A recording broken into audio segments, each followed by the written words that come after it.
This is totally unfair Mehrish, you are so unfair. Seriously তুই আমাদের ফেলে রেখে চলে গেছিস?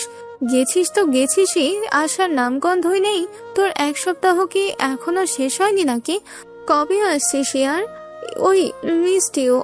ওহ প্লিজ, আমি কি ইচ্ছা করে এসেছি নাকি? মামি এন্ড পাপা জোর করে তুলে আনলো, বললাম না তোদের ছাড়া থাকতে আমার খারাপ লাগছে না নাকি? হোয়াই ডিডন্ট ইউ কাম দেন? কবে চলে কেন আসছিস না তুই? তুই কবে আসবি সেটা বল আগে। গ্রুপের নাম ব্যাটবাজ। এই গ্রুপে সদস্য সংখ্যা মোট 11 জন, 5 জন ছেলে আর 6 জন মেয়ে। আপাতত এই সেই গ্রুপের অ্যাক্টিভ মেম্বারসদের সংখ্যা 8 জন, তাদের মধ্যে মেহেরিশও আছে। বিগত 10 মিনিট যাবৎ ছাদে হাঁটাহাঁটি করতে করতে গ্রুপ কলে জয়েন হয়ে আড্ডা দিচ্ছে মেহেরিশ। ছাদে আসার অবশ্য তেমন কোনো গুরুতর কোনো রিজন নেই, এমনিতেই খোলা হাওয়া নেওয়া, পাশাপাশি বন্ধুদের সঙ্গে কিছু স্পেশাল মুহূর্ত কাটানোর উদ্দেশ্যই এই রাত্রিবেলা বাড়ির ছাদে ওঠা ওর। ওদের সবার সঙ্গেই মেহেরিশের বেশ ভাব, বলা চলে ওদের গ্রুপের হেডই মেহেরিশ। ডিসিশন মেক করা, সেই অনুযায়ী অবান্তর কাজ সম্ভব করা, সবকিছুই চলে ওর কথাতে। ফল ছাড়া গাছ যেমন বেমানান দেখায়, তেমনি মেহেরিশ ছাড়া ওদের গ্রুপটাও নির্জীব, শূন্য, ভূমিকাহীন। সেই আশা থেকে ওর ফ্রেন্ডরা এক প্রকার তাড়া দিচ্ছে মেয়েটাকে কবে দেশে ফিরবে সেই বলে। ওদের মধ্যে থেকে আরেকজন ফোরন কাটলো তখন। Do you even remember? Final exam সামনে, আর আমাদের professor, he has gone completely crazy guys. কার কথা বলছিস? মেহেরিশের প্রশ্নখানা শেষ হতে না হতে সবেগে উত্তর করে কেউ একজন, প্রফেসর হ্যারিসন অবভিয়াসলি। তুই না থাকলে আমাদের লাইফ ফেল করে ছাড়ে জাস্ট। মেহেরিশ ভ্রু তুলে বলল, কি করেছে স্যার? ও হো স্যার বলেছিস কবে থেকে তুই? বাট দেখ না, তোর জন্যই আমরা ফুল মার্কস পাই, আর তুই নাই দেখে বেটা অ্যারোগেন্ট আমাদের ক্লাস টেস্ট মার্ক কেটে দিচ্ছে। সে স্পেশালি তোর জন্যই আমাদের ছাড় দিত। আরেকজন যোগ করলো, তুই না থাকলে উনি আমাদের মানুষই মনে করেন না buddy like in front of him we are nothing more than a bunch of sheep grazing in a field. Even sometimes তো তার থেকে চিপ কিছু মনে করে।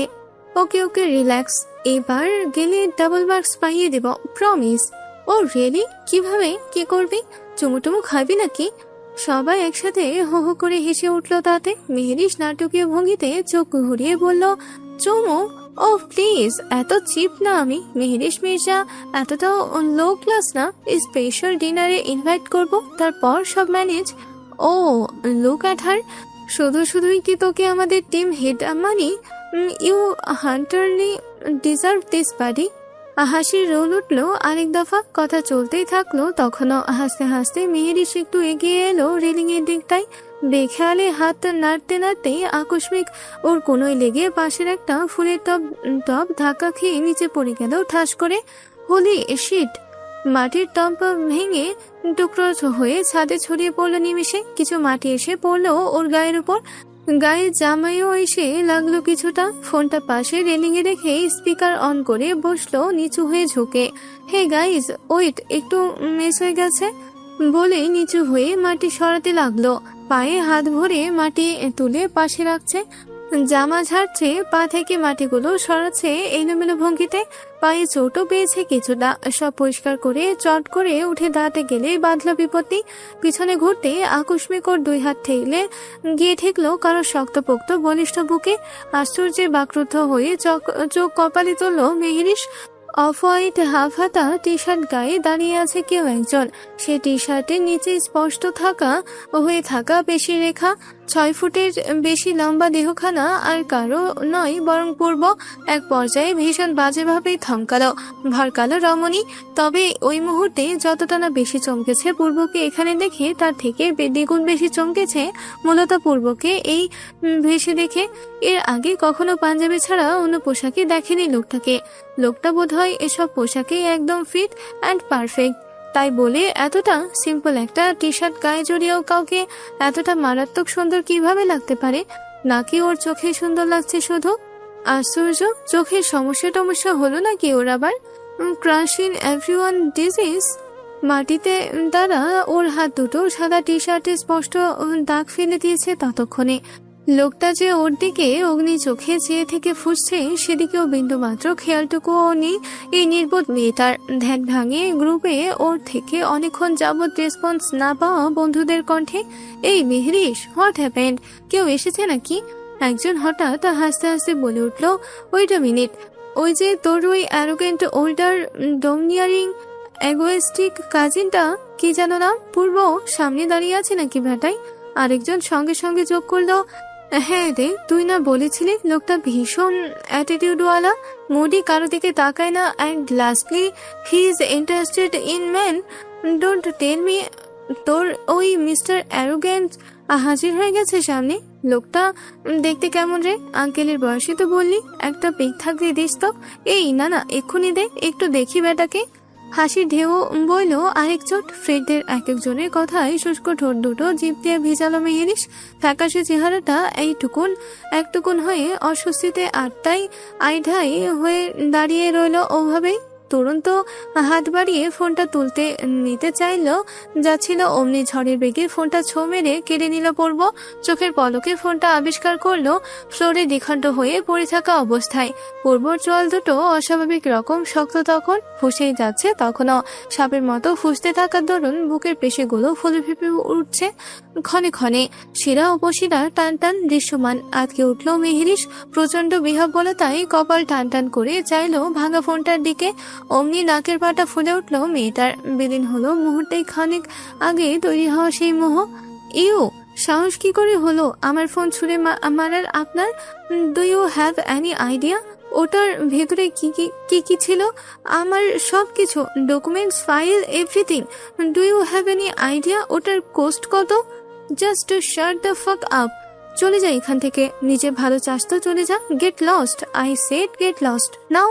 তীব্র রাগে গর্জে উঠে একদমে কথাগুলো বলে থামে পূর্ব। মেহেরিশ গা ভাসাই না তাতে, উল্টো আঘাত পাওয়া বাঘিনীর মতোই ফুসতে ফুসতে তেড়ে উঠে বলে, যাব না। কি করবেন আপনি?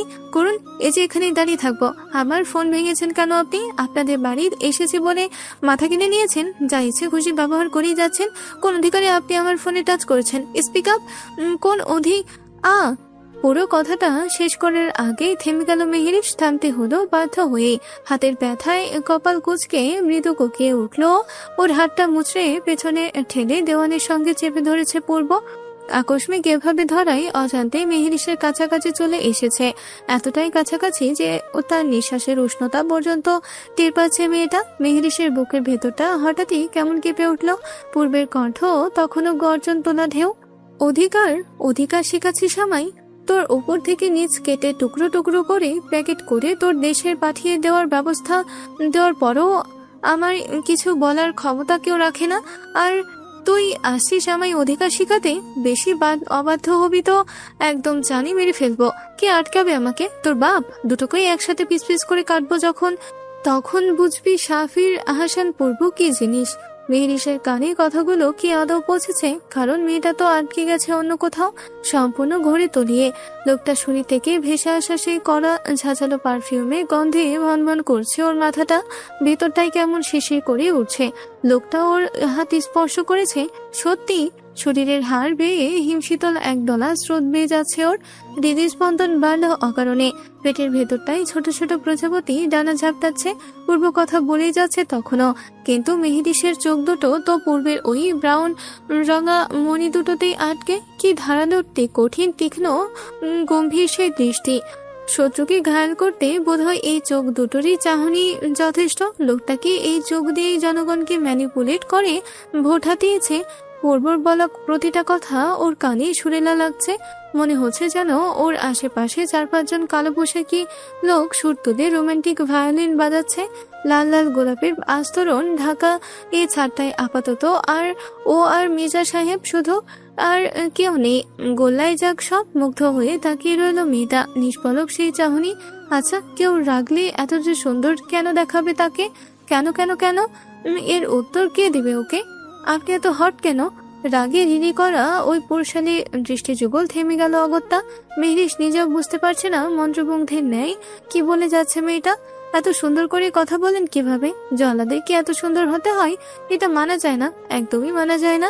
বেচারা পূর্ব ভ্যাবাচাকা খেয়ে গেল পুরো দমে। চোখে স্পষ্ট বিস্ময় ফুটে উঠেছে তারপর ধীরে ধীরে সে বিস্ময় বদলে গেল বিরক্তিতে। মনে মনে যেন নিজেকে ধমক দিতে চাইলো। খেয়াল আসতেই তৎক্ষণাৎ ছিটকে দূরে সরল মেয়েটা থেকে। পূর্ব হঠাৎ করে তার হাতের পাথরটা ঢিলে করে দিতেই যেন ঘোর কাটলো মেহেরিসের। মুহূর্তের মধ্যে সবকিছু বদলে গেল। ভায়োলিনের সেই কাল্পনিক সুর, লাল গোলাপের সেই অবাস্তব দৃশ্য, সবকিছু মিলিয়ে গেল এক নিমিষে। ফিরে এলো বাস্তব। আর বাস্তবতা ছিল বড্ড কঠিন, অস্বস্তিকর আর তীব্র অপমানজনক। পূর্ব তাকে এক ঝটকায় ছেড়ে দিয়ে বাড়িয়েছে দূরত্ব। আহামুকের মতো মেয়েটার আপাতমস্তক একবার পরক করলো ভ্রু কুচকে। পূর্ব দূরত্ব বাড়াতেই হুঁশে ফিরে মেহেরিস। ততক্ষণে চোখে পড়ে ওর ভাঙা দ্বিখণ্ড ফোনটার উপর। অমনি মেজাজ বিগড়ালো আরেকবার। আমার ফোন বলেই আর্তনাদ করে উঠল। রাগটা এবার দ্বিগুণ হয়ে ফিরে এলো। সে দ্রুত হাত বাড়িয়ে ফোনটার ভাঙা অংশগুলো তুলে নিল। স্ক্রিন চূর্ণ, বডি ফেটে গেছে, সবকিছু শেষ। ওদিকে পূর্ব তখন আর দাঁড়ায়নি। বিড়বিড় করতে করতে চলে গেছে দৃষ্টিসীমার বাইরে। মেহেরিস আচানক ভাঙা ফোনটা হাতে তুলে নিয়ে সপাটে ছুঁড়ে মারলো পূর্বর যাওয়ার দিকে। ফুঁসতে ফুঁসতে বলল, আমার ফোন ভেঙেছেন? আমি ফোন চালাতে না পারলে আপনার শান্তিতে ফোন চালাতে দিব ভেবেছেন? না কুচু বুইড়া কোথাকার।